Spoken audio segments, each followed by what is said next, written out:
Comment se libérer de l'ego? Bonjour, ici Dorian Vallée, je me fais une joie de vous retrouver dans cette nouvelle vidéo de cette série sur la libération. Et aujourd'hui, sujet évidemment majeur dans une quête spirituelle, c'est le sujet de l'ego. Et je vais vous donner 5 clés pour vous en libérer. Et c'est vraiment des clés que je partage assez rarement et qui peuvent vraiment faire toute la différence dans votre vie. Donc avant tout, un petit point sur l'ego, et il y aura d'ailleurs une autre vidéo sur le sujet qui sera sur l'ego spirituel plus spécifiquement. Mais voilà, d'une façon générale, c'est de toute façon tout l'ego. Donc juste ce que c'est pour remettre les choses à leur place. L'ego, c'est votre interface avec le monde extérieur. Et c'est cette création qui vous donne le sentiment d'être séparé du reste. Donc j'ai l'impression d'avoir ce corps et que le corps des autres personnes sont à l'extérieur et que voilà, tout ce que je vois autour de moi, c'est séparé de moi et ça crée ce sentiment d'individualité. Ce qui est juste sur un plan physique, mais ce que l'on oublie, c'est cette connexion sur le plan de l'âme qui nous relie tous. Et c'est ça que la majorité des gens n'arrivent pas à vivre et à conscientiser vraiment dans leur vie, ce qui fait qu'elles restent dans un sentiment de séparation vis-à-vis du reste et de sentiment qu'elles puissent subir certaines situations alors qu'elles en sont forcément à l'origine puisque tout est interrelié. Donc voilà, ça c'est juste pour repositionner l'ego à sa place. Et maintenant, ces 5 clés. La première, c'est une fausse solution en réalité, mais elle peut vraiment servir de transition et vous apporter également énormément de bénéfices. C'est de se poser en statut d'observateur, d'accueillir tout ce qui se présente dans votre vie, de vous poser en statut d'observateur. Quoi qu'il se passe, quoi que vous ressentiez, les peurs, les colères, tout ce qui va vous mettre dans un sentiment spécifique où vous avez l'impression d'être en relation avec l'extérieur d'une façon qui vous impacte, eh bien juste accueillez et observez cela sans jugement. Ça vous permet de vous détacher de ces situations-là. Et vous avez certainement l'impression que c'est une vraie solution. Le seul hic là-dedans, c'est qu'il y a quelqu'un qui observe encore. Il y a quelqu'un qui accueille encore. Et ce quelqu'un, c'est souvent l'ego. C'est ce sentiment d'individualité. Donc, ça peut vraiment servir de passerelle et vous apporter énormément de bénéfices, mais ne vous attachez pas non plus à ce statut d'observateur puisque c'est un autre personnage que l'ego crée en réalité pour se cacher derrière. Donc soyez juste vigilants sur cela.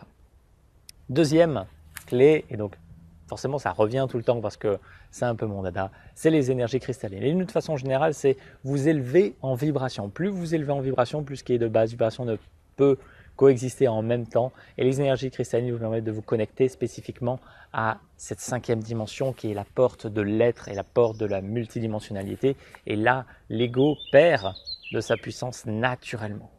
Absolument naturellement. Vous n'avez rien d'autre à faire que de cultiver ces énergies pour que l'ego perde de sa puissance pour un jour peut-être se fondre totalement dans la présence. Probablement. Et en tout cas dans d'autres vies ou peu importe sur d'autres plans, mais en tout cas c'est forcément une suite logique. Même si encore une fois sur ce plan physique, vous avez ce sentiment d'individualité et c'est totalement normal. C'est juste qu'il ne faut pas oublier la connexion autre qu'il y a derrière et pouvoir la vivre et l'incarner pleinement ici dans cette existence. Troisième clé, c'est celle du regard intérieur dans les pieds. La majorité des personnes gardent ce regard intérieur dans la tête et peuvent éventuellement aller jusqu'au cœur, mais le cœur est souvent énormément meurtri, blessé, il y a plein de carapaces, c'est ce qui fait que c'est difficile de s'ouvrir et d'être dans cette pleine présence à travers cet espace-là. Mais la majorité des gens restent focalisés sur le mental et c'est pour ça qu'il y a autant d'énergie mentale, que l'énergie a autant de mal à circuler et voilà, ça fait un lien avec l'émotionnel aussi. Donc quand vous redescendez ce regard intérieur dans les pieds sont symbole d'humilité et vous permettent de vous déposer totalement ici et maintenant. Et l'ego n'a plus sa place. L'ego n'existe plus, se fond dans la présence à ce moment-là. Donc c'est quelque chose à cultiver le plus souvent possible. Et après, c'est à vous de ressentir quand c'est juste, si vous avez l'appel et que voilà, ça fait partie de votre chemin maintenant. Quatrième étape, c'est le retournement du regard intérieur. Donc ici, c'est vraiment l'idée d'être positionné au niveau de l'âme. Et que l'âme cesse de regarder l'ego, le psychisme ou cette réalité illusoire, cesse d'y être fasciné parce qu'il y a la fascination des sens, de ce semblant de vie autour de nous, et on peut être happé là-dedans. Et tout le monde est happé de toute façon. On fait tout ce chemin au moins d'être happé par les sens parce que voilà, c'est jouissif aussi, sauf que quand c'est au détriment de l'être, là il y a quelque chose qui bug. Donc l'idée c'est que ce regard de l'âme se retourne totalement vers le divin, vers la vie, et se permet de se fondre là-dedans. Je suis en train de manger la 5e clé. Et donc, l'idée, c'est que juste ce regard intérieur switch, que ça soit plus le regard humain qui regarde l'existence, et que vous vous permettiez de rentrer dans la profondeur. Ça ne se fait pas avec le mental.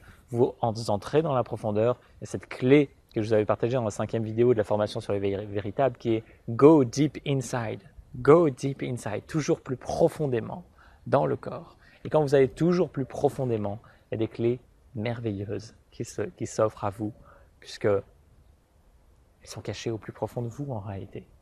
C'est juste vous permettre de vous fondre là-dedans. Et c'est la 5e étape, la 5e clé, qui est de se fondre littéralement dans le vivant, dans le divin, se fondre là-dedans. C'est une notion de présence intérieure, où vous vous abandonnez totalement à ce qui est là, vous vous abandonnez totalement à ce vivant. Et là, la magie se crée, une sorte d'alchimie qui s'opère, où toutes les parts de vous se réunifient. Et vous pouvez alors naturellement œuvrer, vous laisser agir par la vie qui vous traverse pleinement, sans être au contrôle de tout ça. Donc voilà, ces 5 clés, je vous les rappelle. La première, c'est la posture d'observateur. Ensuite, c'est cultiver les énergies cristallines. En 3, c'est... Je me suis perdu. En 3, c'est le regard intérieur dans les pieds. En 4, c'est le retournement de ce regard intérieur. Et en 5, c'est de se fondre totalement dans ce vivant. Ça peut paraître abstrait, c'est normal, parce que ce n'est pas une nourriture pour le mental. Je ne suis pas en train de vous donner une nourriture pour le mental. C'est justement une nourriture qui va nourrir l'être et qui va permettre de se libérer de l'ego naturellement. J'espère que ça vous inspire. Il y aura un autre volet sur l'ego spirituel d'une façon générale, mais les étapes seront les mêmes. L'idée, ça sera plus de conscientiser comment il se manifeste et de voir qu'il se manifeste pour tous les êtres en réalité. Nous avons tous un ego. Il y a juste un moment donné où il se fond naturellement parce qu'il n'a plus de raison d'exister. Il n'est plus nourri, plus alimenté, donc il cesse d'exister comme tout ce qui est en ce monde. Et voilà, je vous souhaite de cultiver ces différentes clés et qu'elles puissent vraiment venir vous nourrir au plus profondément de vous. Et je vous souhaite de vivre une merveilleuse journée. Namasté.